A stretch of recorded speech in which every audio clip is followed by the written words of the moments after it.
कन्हैया समझा रहे अपने पिता बाबा नंद से और मैया यशोदा से, माँ आज ये कौन सा त्योहार है जो गोपियां सज धज करके जा रही हैं सोलह श्रृंगार करके। और बोले कन्हैया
तो समझा करके बोले हैं बाबा नंद बेटा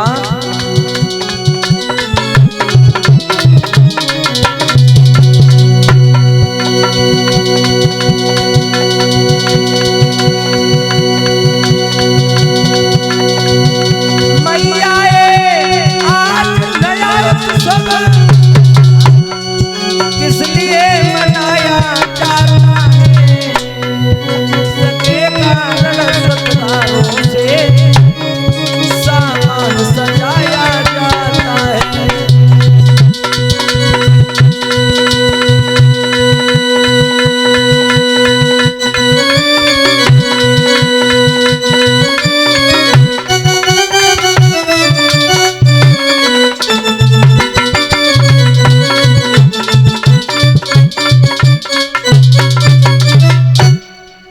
जब कहा ये कन्हैया ने तो यशोदा तो चुप ही रही। बोले बाबा नंद और तुम्हें नहीं मालूम है कुछ बेटा होगी चंद। जवाब दिया श्याम सुंदर तुम्हें ये नहीं मालूम है ये गोपियां सदर कहाँ जा रही हैं और ये 50 रुपए भिजवा रहे हैं। इसी बीच में श्रीमान नीरेश यादव जो नगला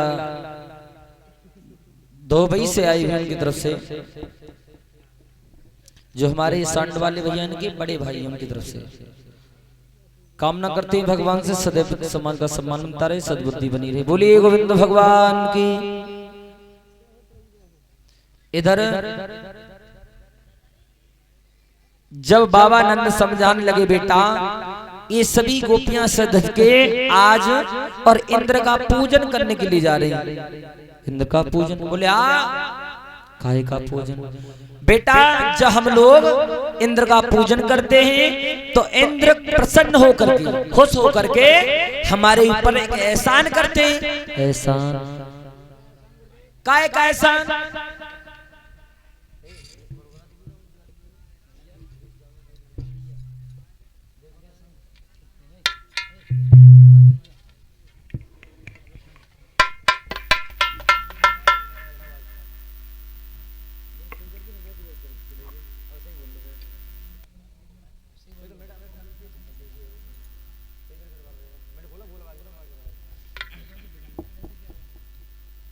सुखदेव समझा रहे इंद्र परीक्षित को। जब बाबा नंद बोले बेटा तो इंद्र प्रसन्न होकर के हमारे ऊपर एहसान करती, तो कन्हैया बोले भैया एहसान काहे का एहसान? तो जवाब दे तुम्हें नहीं मालूम है जब हम पूजा करते हैं ना इंद्र की तो इंद्रदेव उसके बदले में हमारे ऊपर एक एहसान कर देते हैं। काहे का? तो बोले कि मेघों को याद करके और पृथ्वी पर जल बरसाते हैं।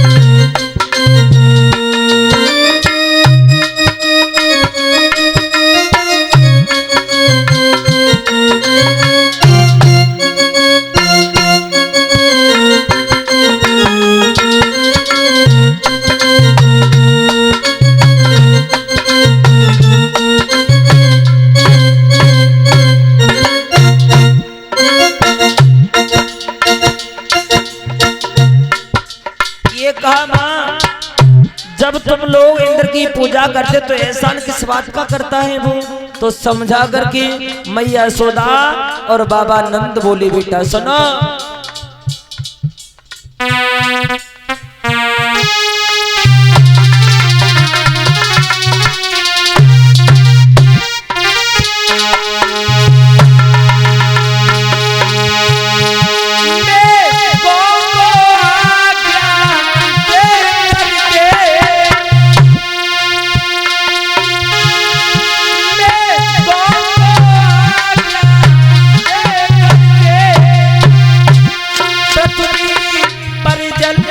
बरसाते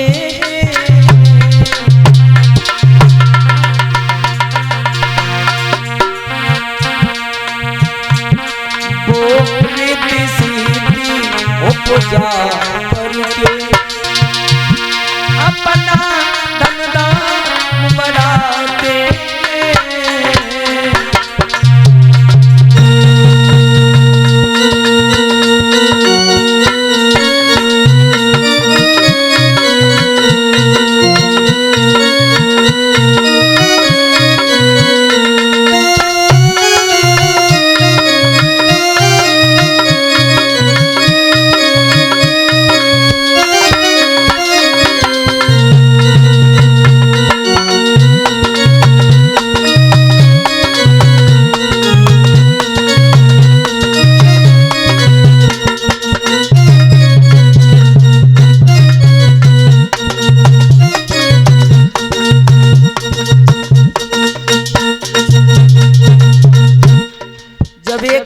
लोग इंद्र की पूजा करते हैं तो उसके बदले में प्रसन्न होकर के इंद्रदेव हम पर जब खुश होकर के बरसात करते हैं और बरसात कर देते हैं तो हमारे यहाँ पर फसल होती है जिसमें हम अनाज बोते हैं।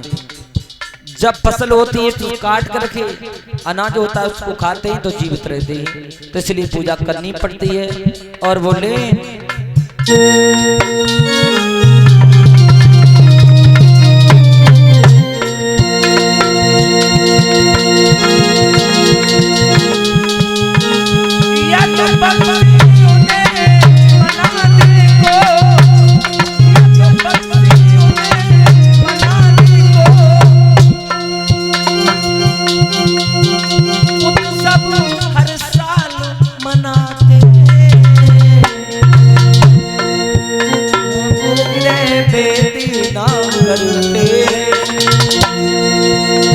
अपना घर बार सजाते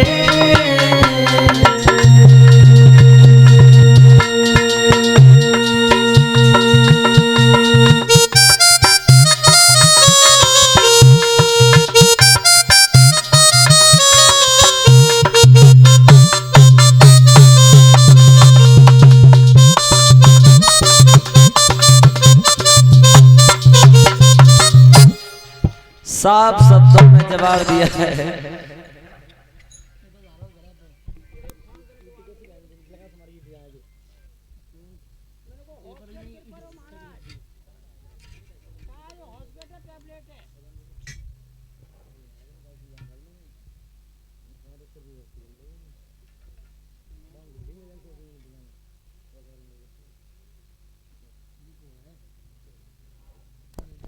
बोलिए भक्त वत्सल भगवान की।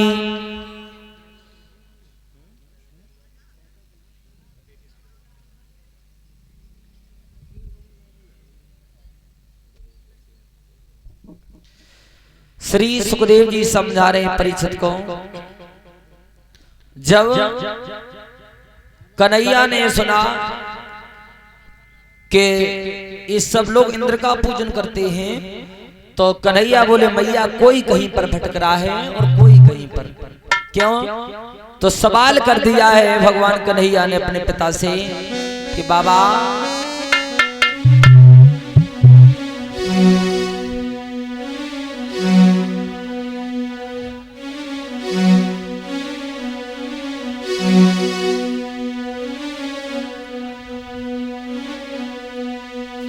भूल रे भुलैयन में भुलानी आई बेढंगी दुनिया।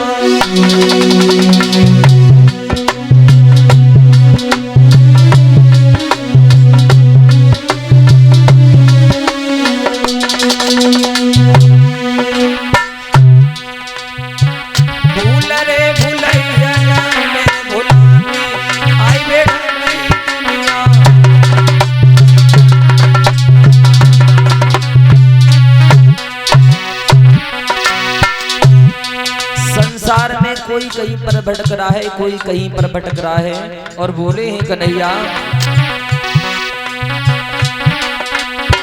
दुखिया भैया पानी मांगे मेरा नकाल लग रहा है।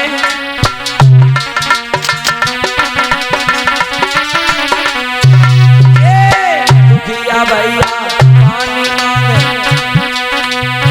लेने कारण बचावे। जियत बाप को बात न पूछे हाय मरे गंगले जावे। भूल रे भूलैयन में भूला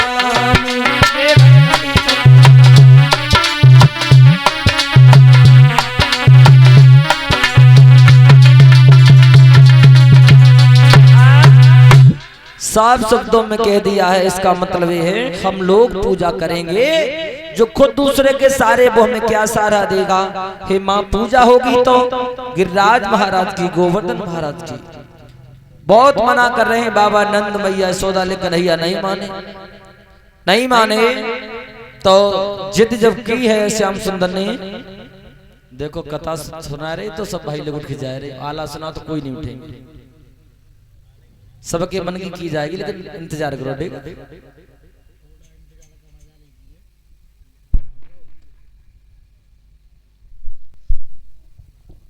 इधर श्री सुखदेव जी समझा रहे हैं परीक्षित को। जब श्याम सुंदर जब ज्यादा जिद पड़ जाते हैं, हट कर जाते हैं, तो कन्हैया के कहने के अनुसार मैया यशोदा साथ में गोपियों को लेकर के चली है कहाँ, गोवर्धन की तरफ। 16 श्रृंगार करके गोपियां जब बढ़ने लगी हैं,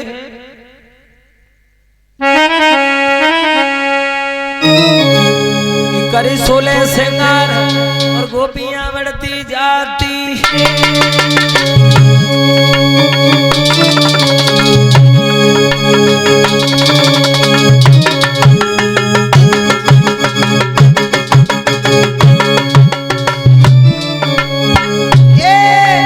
करे 16 श्रृंगार गोपियां बढ़ती जाती है और स्वागत मरे लगाए के सब जाती। अरे हाथ पूजा की थाली है, कोई नए नारियल हाथ में यशोदा मानी है।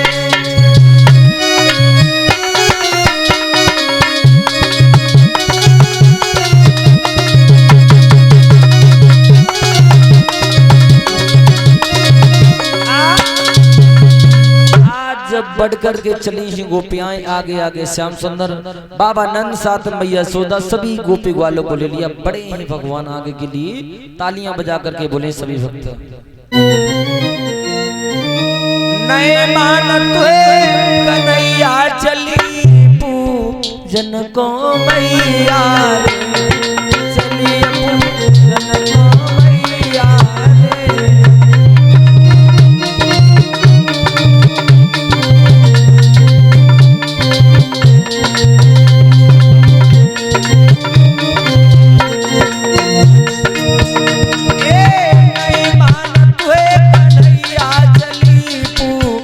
को मैया रे चलिया पूजन को मैया रे।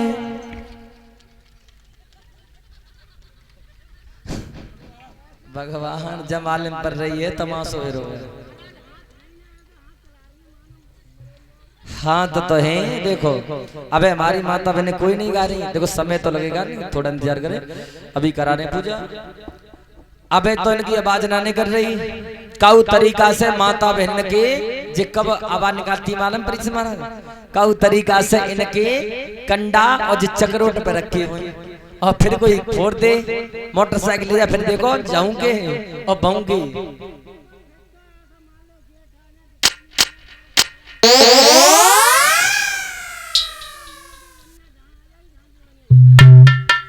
और एक और जगह जगारी देती मालूम कब ज्यादा बुरी, बहुत आवाज गांव तक आई है, गांव से बाहर दलियान हो वहां पे बिठिया लगो हो ये कंडा पाते हैं, और कोई धोखा से पे बिठिया में से रात्रि में बिठिया से कंडा निकाल ले जाए, फिर ये देखो कि राणा देखी हिम्मत कैसे पड़ गई हमारे बैठिया में जान डालने की। देखो अगर मिल जाए हमें तब देखो बता जाए।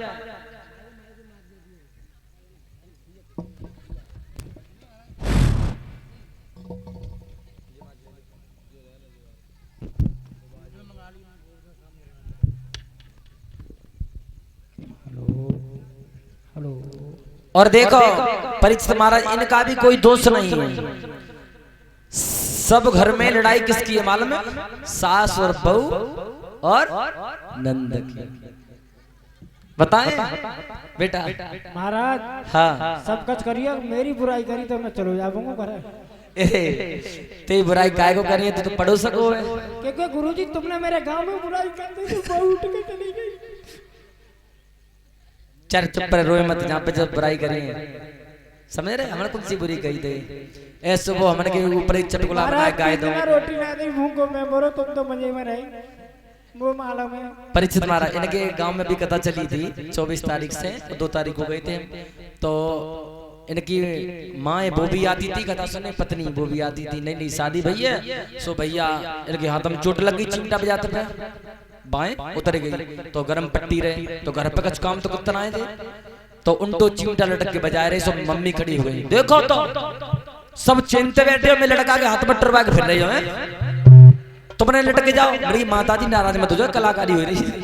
कैसी का कलाकारी है घर में? देखो भैंस से खुल के तक ने माता जी जाओ उन पे लटकवा रहे, चिटका में आग दे रहे, तू ही रही है गले से हम उठ के चली गई। तो बिल्कुल ना रुकूंगा, इतनी बुराई कर रहे थे मेरी जाओ कोई जवाब ना। अब बहुत वीडियो कॉलिंग कर रही है, सो रही है, डंडा पेला ही घर है, तुम्हें मालूम है। ऐसे ही घर घर में परीक्षित महाराज 3 की लड़ाई है। सास तो जी भूल बैठी लड़ाई कचना है। सास और ये इसी बीच में 10 रुपए भिजवा रहे हैं श्रीमान पुष्पेंद्र यादव सनोप जगपाल सिंह, 50 रुपए अर्जुन यादव और अरविंद यादव सनोप त्रिलोकी सिंह। जो त्रिलोकी सिंह के सुपुत्र साहब हैं अर्जुन और अरविंद यादव की तरफ से 50 रुपए शिव भाई और शिव के पुजारी हैं।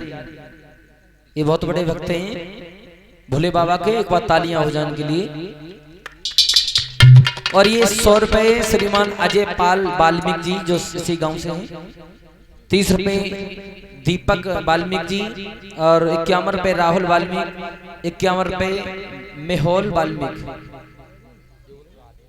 20 रुपए आदेश यादव सत्तलपुर, 20 रुपए परवेश यादव इकलेरी, 10 रुपए रवि वाल्मीकि, 20 रुपए अजीत कुमार अमरपाल, 20 रुपए सोहित वाल्मीकि जी, 20 रुपए शिवम और गोलू दोनों भाई सीगम सत्तलपुर के रहने वाले की तरफ से बहुत बहुत धन्यवाद।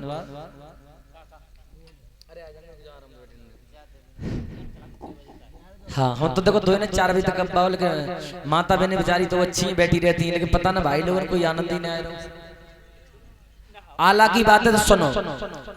वैसे तो कथा 2 दिन और बढ़ा दी गई है क्योंकि कल ही बीच में हादसा हो गया था, तो उस कारण से तो 20 तारीख को विराम है। लेकिन सुनना चाहो तो एक दिन मैं पहले भी बोल चुका हूँ, ऐसे शास्त्री ना है कि छाप न लगाना आ रही कि ढोला में नहीं, नौटंकी में नहीं, हम जाके तो छाप लगा देते हैं परीक्षित महाराज। हाँ तो तुम एक दिन देंगे तुम्हें रात्रि में, ठीक है? सब लोग सुनो जितनी छाप लगवाओ। हाँ 1 घंटा आला सुनवा, 2 घंटा कौन सी कैसेट से ले वो चीज सुना के जाऊंगा। परीक्षित महाराज सास और बहू और नंद की लड़ाई है सब घर में। घर घर देखो जिन्हें तुम्हारे घर की बुराई कर रहे, हमारे घर में यही बीमारी है। हाँ अभी तक नहीं बंद नहीं, ये भी समाजी बात है। देखो वो वक्ता क्या जो समाज पे न बोले, ये गलत नहीं कह रहा हूं। हाँ नहीं हंसना हंसाना ही होता है कथा में। सास बहू और सास और नंद की लड़ाई है। सास अगर अपनी जगह पर आ जाए, जब सोच ले कि पहले कुछ दिन पहले मऊ जा घर में बहू बन के मैं आई थी, और जैसे मैं अपनी बहू के संग में बर्ताव कर रही हूं ऐसे मेरी सासू करती तो पर कैसी रहती।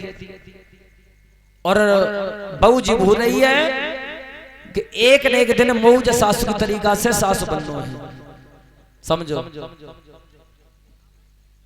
और नंद जी बोल रही है कि मोजा बहू की तरीका से मेरी भाभी है, जागी तरीका से काऊ के घर में बहू बन के जानो।